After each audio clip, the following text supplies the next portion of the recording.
사도신경으로 신앙을 고백하겠습니다. 나는 전능하신 아버지 하나님 천재 창조주를 믿습니다. 나는 그의 유일하신 아들 우리 주 예수 그리스도를 믿습니다. 그는 성령으로 잉태되어 동정녀 마리아에게서 나시고 본디오 빌라도에게 고난을 받아 십자가에 못 박혀 죽으시고 장사된 지 사흘 만에 죽은 자 가운데서 다시 살아나셨으며 하늘에 오르시어 전능하신 아버지 하나님 우편에 앉아 계시다가 거기로부터 살아있는 자와 죽은 자를 심판하러 오십니다. 나는 성령을 믿으며 거룩한 공교회와 성도의 교제와 죄를 용서받는 것과 몸의 부활과 영생을 믿습니다. 아멘. 찬송가 321장 찬송하겠습니다. 321장입니다.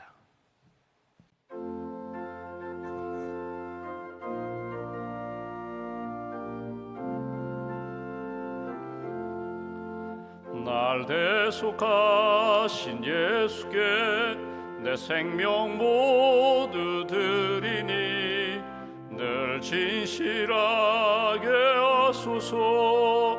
내 구주 예수여, 나 구주 위해 살리라. 내 기쁨 한량 없으리. 내 갈 길 인도하소서. 내 구주 예수여, 날 구원하신 예수를 일평생 의지하오니 날 영접하여 주소서. 내 구주 예수여, 나 구주 위해 살리라. 내 기쁨 한량 없으리. 내 갈 길 인도하소서.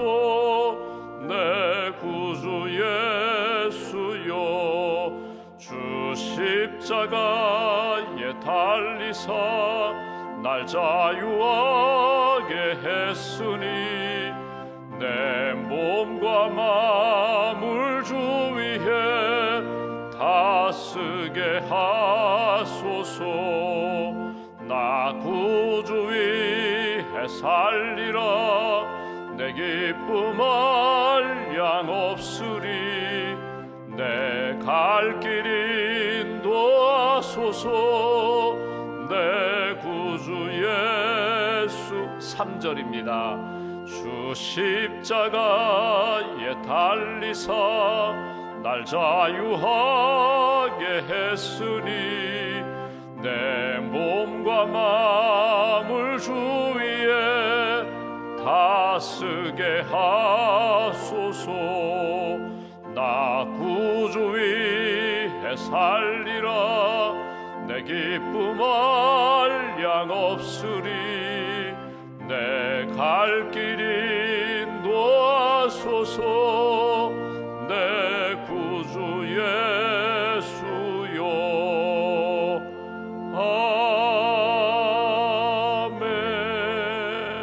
아멘. 기도하겠습니다. 하나님 감사합니다. 지난밤에도 저희들에게 평안과 단잠을 주시고 새 아침 육신의 잠에서 깨어나게 하시고 영적으로 깨어 기도하며 주님 만나는 시간으로 하루를 시작하게 해주셔서 감사합니다. 하루의 일과 가운데 주님 앞에서 내 마음을 내려놓고 우리의 고민과 아픔과 상처를 주님 앞에 고백하며 하늘로부터 부어주시는 은혜를 받는 이 시간이 가장 귀하고 복된 시간임을 믿습니다. 주님과 더 깊이 교제하며 주님의 마음을 품고 주님의 능력을 힘입어 오늘 하루도 어느 곳에서 누구를 만나든지 믿음으로 승리하고 사랑으로 승리하고 비전, 하나님이 기뻐하시는 비전을 이루는 그런 삶을 살아갈 수 있도록 성령님께서 역사하여 주시옵소서. 우리가 기도할 때 하나님께서 감동하시고 하나님께서 우리의 삶에 크고 작은 모든 문제를 붙들어 주시고 이끌어 주실 줄 믿습니다.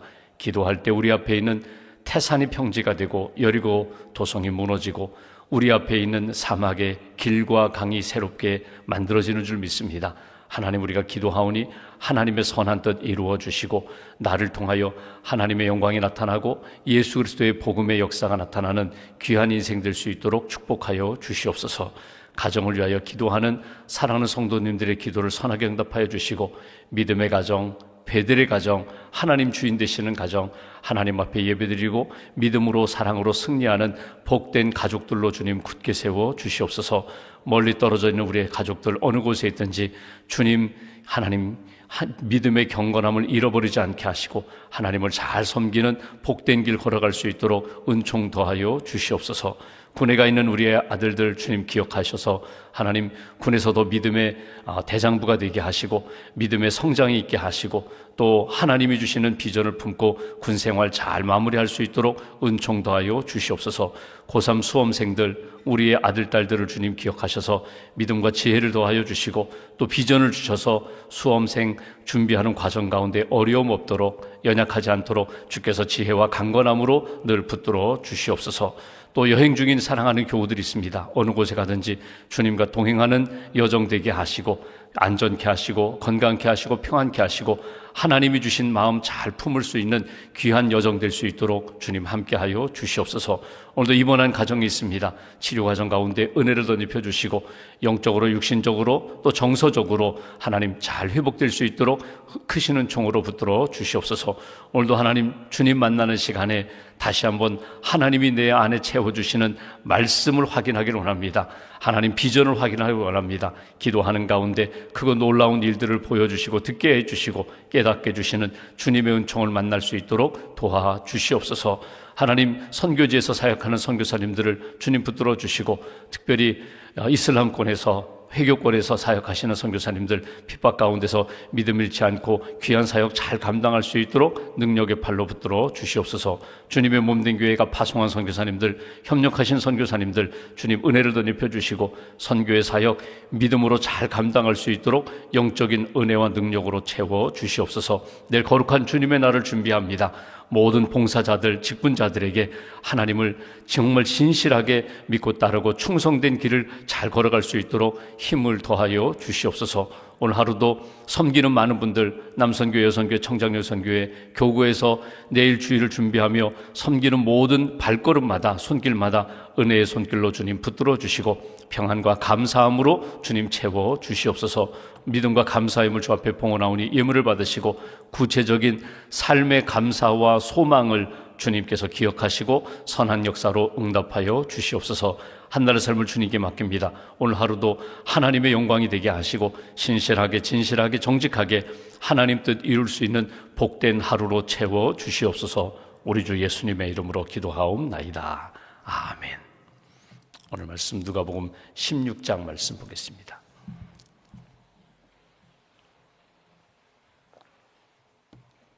누가복음 16장 9절부터 13절까지 말씀, 9절부터 13절 함께 봉독하겠습니다. 내가 너희에게 말하노니 불의의 재물로 친구를 사귀라. 그리하면 그 재물이 없어질 때에 그들이 너희를 영주할 처소로 영접하리라. 지극히 작은 것에 충성된 자는 큰 것에도 충성되고 지극히 작은 것에 불의한 자는 큰 것에도 불의하리라. 너희가 만일 불의한 재물에도 충성하지 아니하면 누가 참된 것으로 너희에게 맡기겠느냐? 너희가 만일 남의 것에 충성하지 아니하면 누가 너희의 것을 너희에게 주겠느냐? 집 하인이 두 주인을 섬길 수 없나니 혹 이를 미워하고 저를 사랑하거나 혹 이를 중히 여기고 저를 경히 여길 것임이니라. 너희는 하나님과 재물을 겸하여 섬길 수 없느니라. 아멘. 주님의 은혜와 평안이 여러분과 함께 하시기를 기원합니다. 우리가 어제 오늘 옳지 않은 청지기 비유, 예수님이 비유의 말씀 가운데 청지기 비유를 말씀하신 것을 봅니다. 청지기라는 것은 어제 말씀드린 것처럼 관리자입니다. 매니저입니다. 그러니까 어떤 사업체로 이야기한다면 주인이 아닙니다. 사장이 아닙니다. 그냥 주인의 명을 받아서 책임을 부여받아서 그 모든 것들을 관리하는 것입니다. 재산을 관리하고 사람, 함께 일하는, 거기서 일하는 동료들, 함께 일하는 직원들을 관리하면서 주인의 뜻에 맞추어서 이 모든 것들을 성장시키는, 유지시키는 그런 책임을 맡은 사람입니다. 구약의 요셉과 같이 주인의 명을 받아서 집안에 있는 모든 일들을 관리하기도 하고 또 사업체를 관리하기도 하고, 당시의 상황으로 이야기하면 목장을 관리하거나 밭을 관리하거나 어떤 과수원을 관리하는 그런 책임을 맡은 사람입니다. 근데 어느 날 주인이 보니까 이 관리자가, 청지기가 자꾸 손실을 입히는 거예요. 그러니까 이득으로 채우는 것이 아니라 우리가 어제 본 말씀처럼 이 소유를 낭비하는 것이 발견되었습니다. 발각되었어요. 그래서 쉽게 말하면 해고하는 겁니다. 너는 더 이상 이제 청지기 직분을 감당하지 못하리라. 네가 지금까지 했던 거 다 정리하라, 셈하라. 얼마 남지 않았어요. 이 정리하는 시간에 이 청지기가 무엇을 했는가 하면 내 미래를 준비했다는 거예요. 어떻게 미래를 준비했는가 하면, 나는 이제 여기서 모든 것 잃어버리면 쉽게 말하면 거지가 되는데, 아무것도 없는데, 그러면 내가 아무것도 없는 잃어버린 상태에서 그 내일을 내가 준비하자. 어떻게 준비하는가 하면, 이 주인에게 빚진 사람들을 다 불러서 증서에 너 얼마나 빚졌느냐? 100입니다. 50으로 고쳐 써라. 얼마나 빚졌느냐? 100입니다. 80으로 고쳐 써라. 탕감해 주었다는 거예요. 탕감해 준 이유가 무엇인가 하면, 나의 미래, 내가 이제 의지할 것 없을 때 그 사람들이 나를 초청하리라, 그 사람들이 나를 도와주리라. 그래서 이렇게 탕감한 그 이야기를 듣고 주인이 하는 말이, 그 사람 참 지혜롭다, 그 청직이 지혜롭다. 물론 옳지 않은 일을 했지만 미래를 준비하는 것에 있어서는 그 지혜를 우리가 배워야 된다. 오늘 그 말씀이거든요. 그러니까 우리가 생각하고 있는 도덕적인 기준으로 보면 전혀 맞지 않습니다.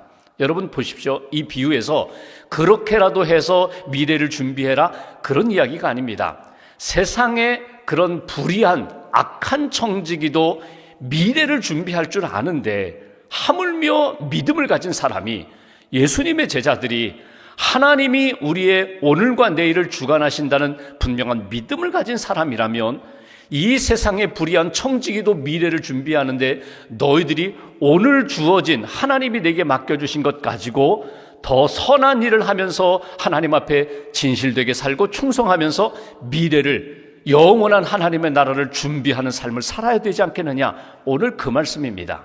그 말씀에 대한 이렇게 이야기를 들으면서, 예수님의 말씀을 들으면서 나는 오늘 그리고 내일 무엇을 준비하면서 살고 있는가? 어떻게 하나님 앞에서 오늘 하루 내게 주어진 것, 사실 이거 내 거 아니거든요. 여러분 보십시오. 다 내 것이라고. 이거 소유주가 나라고, 이거 내가 등기했다고, 다 내 것이라고. 동산, 부동산, 내가 가지고 있는 것, 심지어 자녀들까지도 이 내 자식이라고, 내가 함께 일하는 모든 사람들, 그 내 소유라고, 내가 돈을 주고 노동력을 샀으니까 다 내 것 아니냐고 하지만, 엄격하게 이야기하면요, 내 것이 없어요. 여러분 보십시오. 내 것이라고 붙잡고 있는데, 여러분 한 1년만 지나고 10년만 지나면요, 다 돌려드려야 할 것이에요. 내가 가지고 있는 것 아니에요. 내가 가지고 있는 것 맡은 자, 그냥 관리하는 자로서 신실하게, 진실하게, 그리고 하나님 앞에 부끄럽지 않게 사용하는 청지기가 되어야 한다. 어제 말씀 가운데 우리가 한번 이런 생각을 해봅니다. 오늘 이제 어제 탕감해 줬거든요. 100이냐? 너 100을 빚졌느냐? 50으로 써라. 100이냐? 80으로 써라. 탕감해 주었다는 것에 있어서 우리가 한 가지 꼭 붙잡을 것이 있어요. 한번 이렇게 신앙적으로 이야기하면, 예수님이 이 땅에 무엇을 위하여 오셨는가? 여러분, 구원하기 위하여 오셨거든요. 죄에서 자유함을, 그리고 죄의 죄책감, 죄에 눌려있는 속박감에서 자유와 평안을 주시기 위하여 이 땅에 오셨어요. 구원을 위하여 이 땅에 오셨어요. 이걸 다른 말로 바꾸면요, 죄에 대하여 탕감해 주기 위하여 이 땅에 오셨어요. 스스로는 갚을 능력이 없어요. 스스로는 해결할 능력이 없어요. 죄에 대하여 해결 능력도 없고, 그리고 죽음에 대한 해결 능력도 없어요. 이것을 해결해 주기 위하여 예수님이 오셨거든요. 탕감해 주기 위하여 오셨어요. 그렇다면 예수님으로부터 우리가 탕감을 받았다면, 죄에 대하여, 그 죄에 대한 형벌에 대하여 우리가 탕감을 받았다면, 우리도 하나님 앞에서 탕감받은 자답게 우리에게 잘못한 사람, 내가 탕감해 줄 수 있는 그런 사람들에게 탕감해 주는 인생이 되어야 한다. 존 웨슬리 목사님의 일화를 보면 이런 이야기가 있습니다. 늘 만나서 교제하는 사람이 있어요. 근데 어느 날 그 사람하고 이렇게 같이 길을 걸어가는데, 그 사람이 은혜적인 성경적인 이야기도 하고 은혜 받은 이야기도 하고 간증도 하는데, 이 끝에 이런 이야기를 하는 게 있는데, 그놈만은 용서 못합니다. 그놈만은 용서 못한다는 거예요. 다 용서하는데 내가 그 사람만은 용서 못합니다. 웨슬리 목사님이 이랬어요. 용서 못하죠. 용서 못하죠. 분한데 분명히 당신이 억울할 텐데 용서 못하죠. 그런데도 불구하고 용서하셔야 합니다. 용서해야 합니다. 내 감정과 내 생각으로는 도저히 용서가 안 되지만 그럼에도 불구하고 기도하고 용서하셔야 합니다. 주기도문에 우리가 늘 기도하잖아요. 내가 내게 죄 지은 사람 용서해 준 것처럼 나의 죄를 용서해 주세요. 우리가 주기도문 늘 기도하는데 용서하셔야 합니다. 그리고 이제 얼마 지났어요. 또 그 사람을 만났어요. 이렇게 동행하면서 길을 걸어가는데 그 사람이 그러는 거예요. 도저히 용서 못하겠습니다. 용서 못합니다. 전 죽어도 용서 못합니다. 그랬더니 웨슬리 목사님이 이렇게 말씀하셨다는 거예요. 그렇다면 형제요, 당신은 더 이상 죄짓지 말아야 합니다. 조그만 죄도 당신은 지어서는 안 됩니다. 결코 죄짓지 말아야 합니다. 왜요? 당신이 용서를 받았는데 용서받았기 때문에 그 은혜로 용서해야 되는 의무와 사명이 우리에게 있는데 당신이 용서 못한다면 이제 당신이 절대 죄를 지어서는 안 됩니다. 그랬더니 그 형제가 생각하더라는 거예요. 여러분, 우리는 용서받은 것을 생각하면서 믿으면서 우리는 신앙생활을 하는 거거든요. 다 은혜 가운데 산다는 것이 무엇입니까? 다 용서받았다는 거예요. 하나님이 용서해 주셨다는 거예요. 십자가의 보혈로 다 용서해 주셨는데 그렇다면 그 은혜 받은 자답게 우리가 할 수 있는 것이 무엇입니까? 하나님 앞에서 믿음으로 살아가면서 특별히 내가 용서할 수 있는 상황, 용서해 줄 수 있는 은혜와 능력이 있을 때 용서하시라는 거예요. 용서하는 자에게 진정한 평안과 자유가 있거든요. 하나님이 왜 우리에게 남은 시간을 주셨을까? 왜 이렇게 남은 건강을 주셨을까?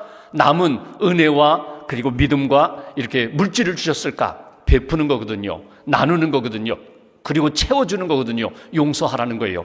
탕감받은 자가 탕감하는 그런 은혜를 우리가 받았는데 심지어 불의한 청지기도 마지막 남은 시간에 내가 무슨 선한 일을 할까? 그 선한 일이 무엇입니까? 결국 나를 위해서 한다고 하지만 그 상대를 생각해 보면요, 늘 빚에 눌려 지내던 그 인생, 아이고 그 청지기가 나에게 50% 감면해 주셨어, 20% 감면해 주었어, 그것 가지고도 기뻐하며 감사하는 마음을 가지고 은혜를 보답할 텐데 하물며 더 큰 은혜를 받은 우리들, 탕감받은 그런 인생이라면 용서하며 사랑하며 살아야 하는 인생이 되어야 한다. 오늘 이 말씀을 통하여 우리가 또 하나 하나님의 마음, 예수님의 마음을 다시 한번 품게 됩니다. 그러면서 오늘 본문 9절 말씀 보실까요? 오늘 9절 이렇게 말씀합니다. 내가 너에게 말하노니 불의한 재물로 친구를 사귀라. 그리하면 그 재물이 없어질 때에 그들이 너희를 영주할 처소로 영접하리라. 여기서 우리가 자꾸 이게 불의한 재물, 불의한 것에 대하여 자꾸 마음을 두니까 불편하거든요. 이해가 안 되거든요. 불의한 재물, 그러니까 속여서 사기쳐서 다른 사람 피눈물 나게 해서 돈을 벌어서 그것을 가지고 선한 일에 사용하라. 이렇게 우리가 이 말씀을 이해하면요, 이 말씀은 하나님이 주시는 본뜻이 아니에요. 불의한 재물, 어떤 일을 하든지 세상에 잘못된 방법을 통해서라도 무엇인가 소득을 얻었으면 그거 가지고 선한 일을 하면 모든 것이 다 해결된다, 괜찮다, 그 얘기가 결코 아닙니다. 여기서 말씀하시는 불의한이라는 이 말 자체가 여러분 9절 후반부를 보실까요? 어떤 의미인가 하면 여기 보시면 그 재물이 없어질 때의 그 의미거든요. 그러니까 불의한 이 말이 도덕적인 개념이라고 여러분 생각하지 말고 결국은 이것은 내가 맡아서 관리하는 그것으로 물건처럼 생각하시면 돼요. 그러니까 이것은 영원한 것이 아니라는 거예요. 이건 영원히 진실된 것이 아니고 이건 결국은 사라질, 없어질 것이라는 거예요. 내게 잠깐 있다가 사라질 그것을 가지고 내게 주어진 그 시간 안에 잘 사용하라는 거예요. 어떻게 사용하라고요? 친구를 사귀라, 그 이야기는요, 친구를 도와주라는 얘기예요. 채워주라는 얘기예요. 여러분, 탕감이라는 것은 그 사람에게는 무거운 짐을 덜어주는 거거든요. 근데 불의한 재물, 특별히 없어질 재물을 가지고 친구를 사귀라는 것은요, 그 재물을 가지고 내 손에서 사라지기 전에 그것을 가지고 친구의 연약함을, 강함으로, 부족함을 채워줌으로 돕는 재물이 되게 하라. 내가 가지고 있는 것, 건강이 있어요, 지식이 있어요, 많은 사람들을 도와줄 수 있는 그런 여력이 있어요, 힘이 있어요. 그러면 그것을 가지고 돕는 인생이 되면 어떻게 된다? 그 사람이 친구가 된다는 거예요. 여러분, 인생을 살아가면서 은혜 받을 때가 있어요. 정말 배고팠을 때, 우리가 젊은 시절 뭐 그런 때가 있잖아요. 배고팠을 때 정말 저게 먹고 싶다는데 어떤 사람이 만나서 그거 밥 사줬어요. 그러면요, 잊지 못해요. 평생 잊지 못해요. 제가 신학교 시절에 뭐 신학생들 다 뭐 여력이 없죠. 근데 이제 주일이 되면 기숙사가 월요일부터 토요일까지 이제 식당에서 밥을 주는데, 주일은 교회 가서 봉사하라고 해서 식당을 하지 않아요. 밥을 주지 않아요. 근데 이제 주일날 제가 섬기던 교회에도 그냥 1, 2부 예배 드리고 12시 교회에서 식당에서 예배 드리고 2시 예배 드리고 나면요, 그다음 프로그램이 없어요. 그러면 주일 저녁이 걱정인 거예요. 주일 저녁 모임이 있으면 모임을 가는데, 모임이 없으면 기숙사에 와가지고 뭐 교회 일찍 봉사 끝나고 온 친구들이나 선배 후배들과 함께 가까이 나가서 분식을 먹든지 뭐. 근데 어느 때는 먹을 것이 없어요. 먹을 것이 없어요. 돈이 없어요. 용돈이 떨어졌어요. 그럴 때에 선배가 야 내가 오늘 밥 살게, 가서 밥 먹자. 그 선배님 너무너무 잊지 못하죠. 고맙죠. 내가 부족하고 내가 연약할 때에. 한 번은 제가 이렇게 서울 이렇게 시내를 가다가 서울역에서 권사님 한 분을 만났어요. 현 권사님이라고, 잊혀질. 그 권사님이 만나자마자 그런 거예요. 아이고, 그때 제가 총무였는데, 총무님 만나셨네요. 총무님, 제가 짬뽕 한 그릇 사드릴게요. 요 서울역 앞에 정말 짬뽕 잘하는 중국집이 있는데 제가 짬뽕 한 그릇 사드릴게요. 평생 그렇게 맛있는 짬뽕 먹어본 적이 없거든요. 그거 한 그릇 먹고 내가 큰 사랑을 받았구나. 내가 어렵고 궁핍하고 힘들 때, 부족할 때 내게 찾아와서 손잡아주고 밥 한 그릇 사주고 힘내라고 위로해줬던 그 말 한마디 평생 잊지 못하는데, 오늘 그 얘기예요. 내가 가지고 있을 때 이거 사라지기 전에 그것을 가지고 돌아보라는 거예요. 그리고 그것이 필요한 사람이 있을 때 그것을 채워줘라. 그러면 친구가 된다는 거예요. 평생 잊지 못할 우정을 만들게 된다.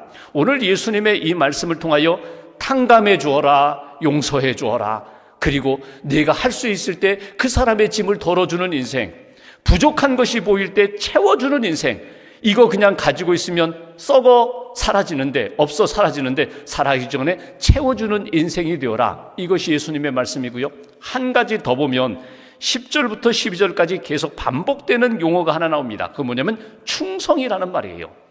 10절, 지극히 작은 것에 충성된 자 큰 것에도 충성된다. 11절, 너희가 만일 불의한 재물에도, 사라질 재물입니다. 없어질 재물입니다. 충성하지 아니하면 누가 참된 것으로 너희에게 맡기겠느냐. 12절, 너희가 만일 남의 것에 충성하지 아니하면 누가 너희의 것을 너희에게 주겠느냐.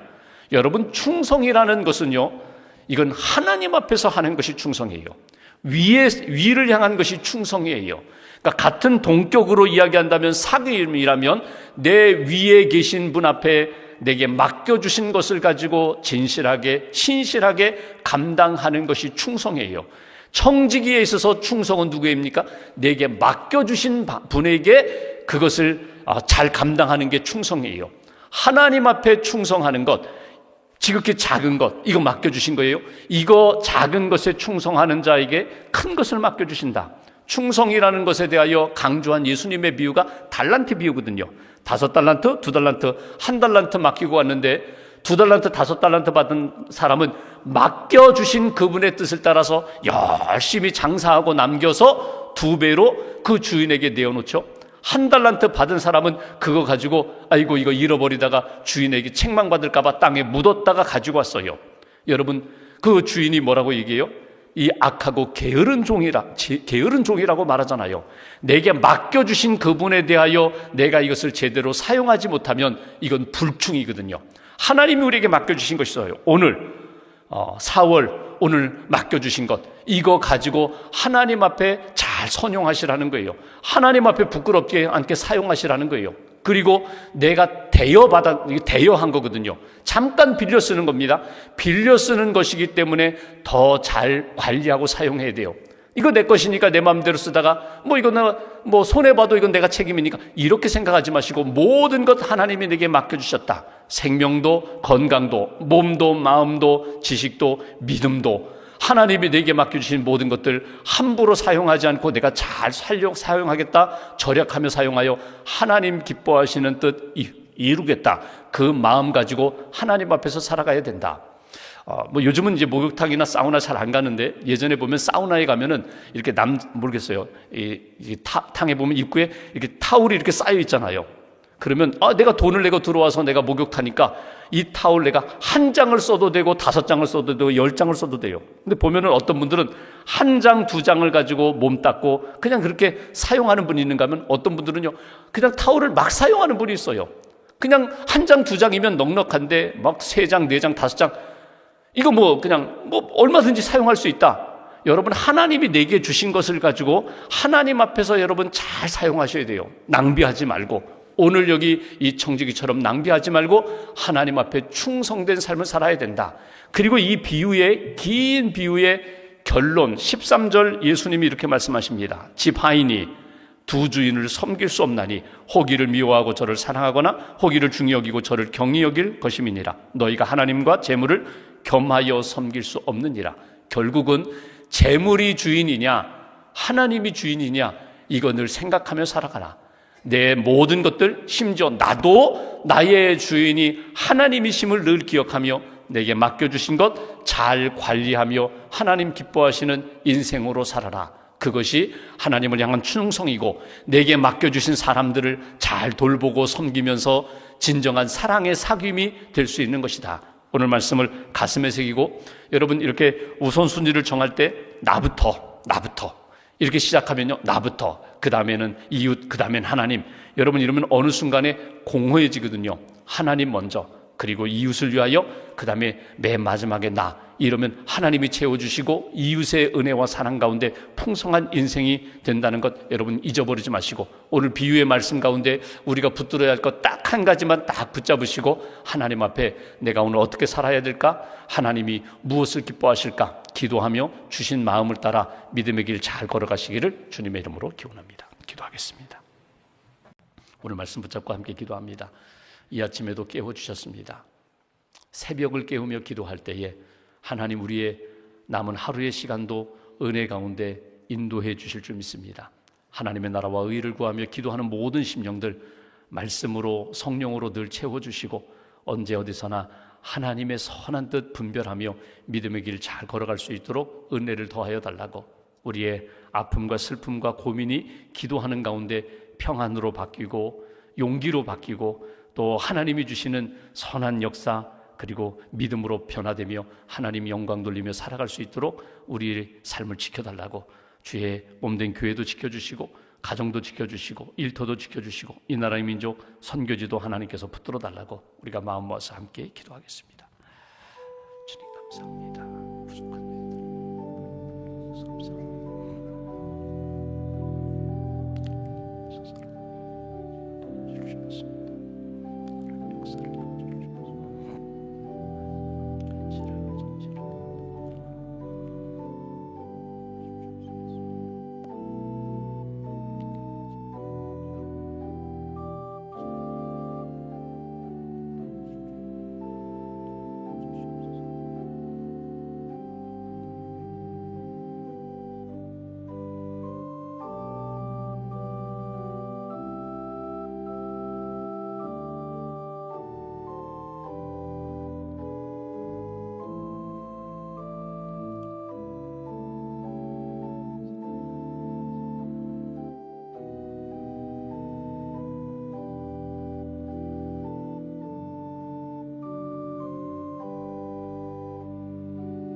하나님 감사합니다.